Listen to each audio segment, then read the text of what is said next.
Hello friends, मेरा नाम है दीपक और स्वागत है आपका अपने यूट्यूब चैनल दीपक स्टडी आईक्यू में।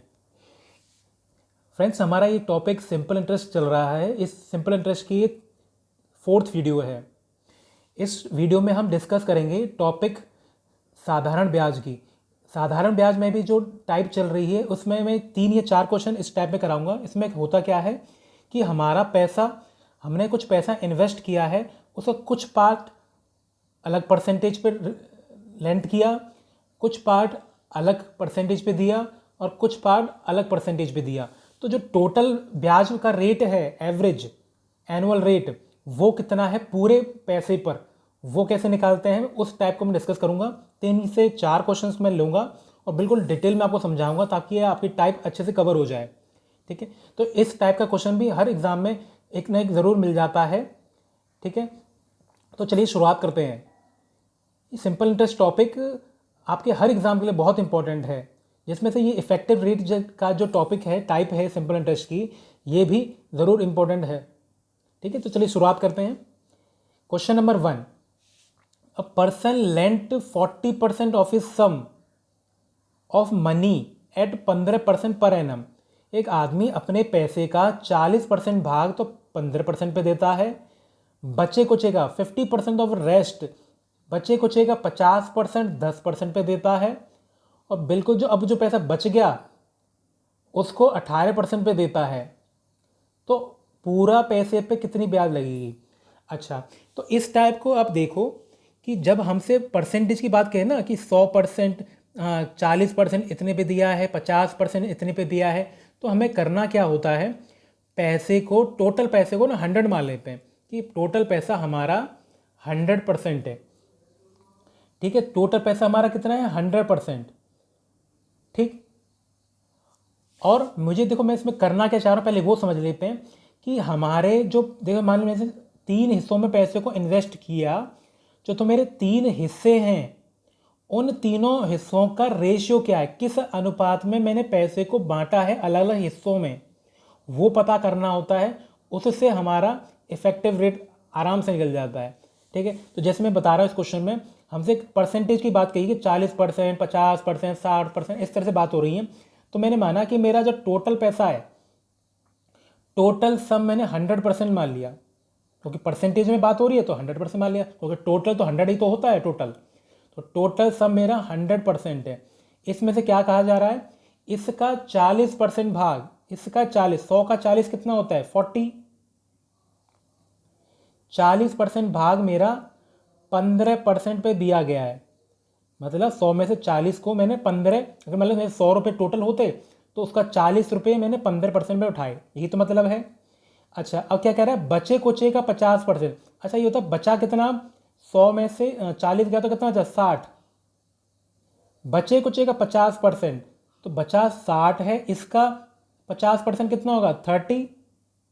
और अब कितना बच रहा है? 30, ये तो बच रहा है। अब कहा जा रहा है कि 40 के अलावा जो बचा था उसके 50% को मैंने 10% की ब्याज पे उठाया, और जो बिल्कुल आखिरी में बचा है उसको मैंने 18% पे उठाया। तो एक चीज़ देखो, जो मेरे रेशियो आए हैं इन्वेस्टमेंट के, वो कितने आए हैं? 40, 30 और 30।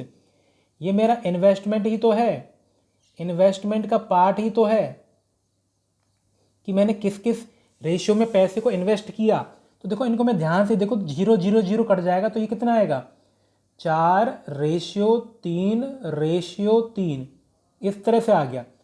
4 पे मैंने 15% उठाया, 3 पे मैंने 10% उठाया, और 3 पे मैंने 18% उठाया। तो जो टोटल रेट होता है उसको निकालने का जो तरीका है कि अगर मैंने 4 को 15% पे उठाया तो कितना हो गया? 60%।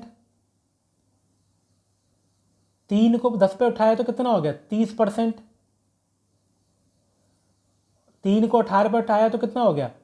54%, है ना। और टोटल कितना है ये? 4 और 3 7 और 3 10, टोटल मैंने उठाया है 10।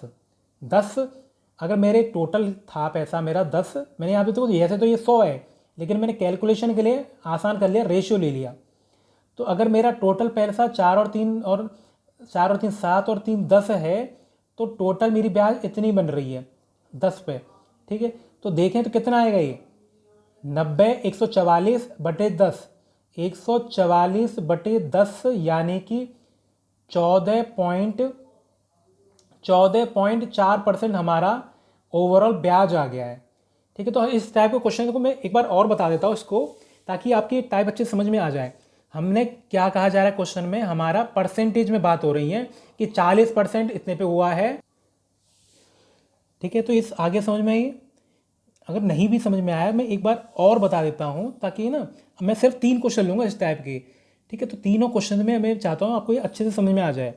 हमसे क्या कहा जा रहा है कि हमारा कुछ भाग 40% भाग 15 पर उठाया, बचे कुचे का 50% भाग 10% पे उठाया, और बचे कुचे को हमने 18 पे उठा लिया। तो टोटल ब्याज कितनी है, टोटल ब्याज का रेट क्या है ओवरऑल। तो हमसे यहाँ पे परसेंटेज में बात हो रही है, तो मैंने इसलिए 100 मान लिया ताकि मेरा कैलकुलेशन आसान हो जाए। 40, 100 का 40 कितना हो गया 40, इसको मैंने 15% उठाया। अब बचा 100 में से 40 गया तो कितना बचा 60। इस 60 का भी 50%, 60 का 50% पति पर कितना हो गया 50% कितना हो गया 30। इस 30 को मैंने 10 पे उठाया, और जो बचा कितना 40 ये गया, 30 ये गया, 70, और टोटल 100 है तो कितना बचेगा 30। इस 30 को 18 पे उठाया।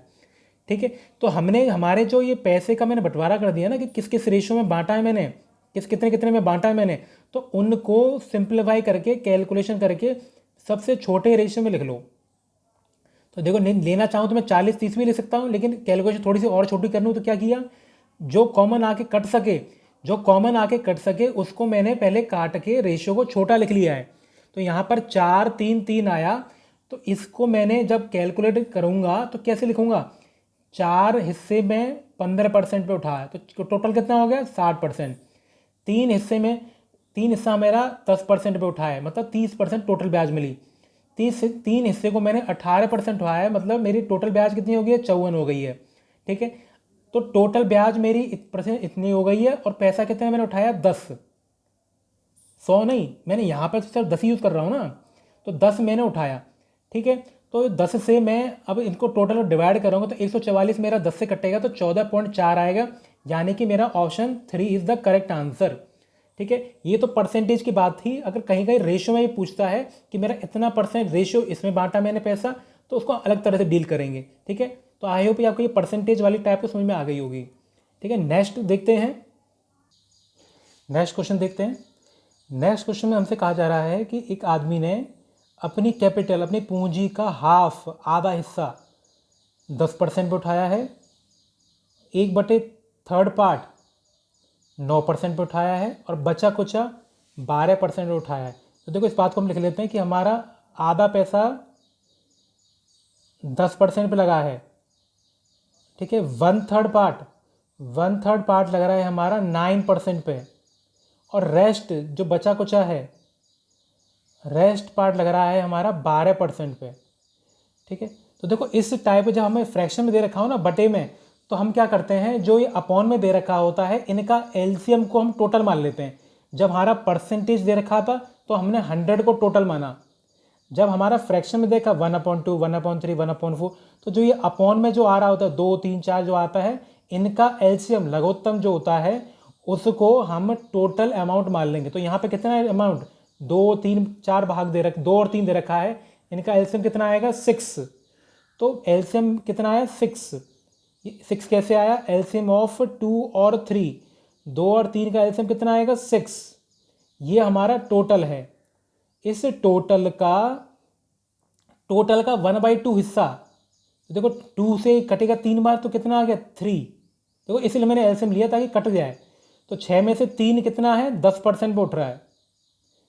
ठीक है, 1/3 इसका 1/3 करूँ तो कितना आएगा 2, क्या उठ रहा है 9%।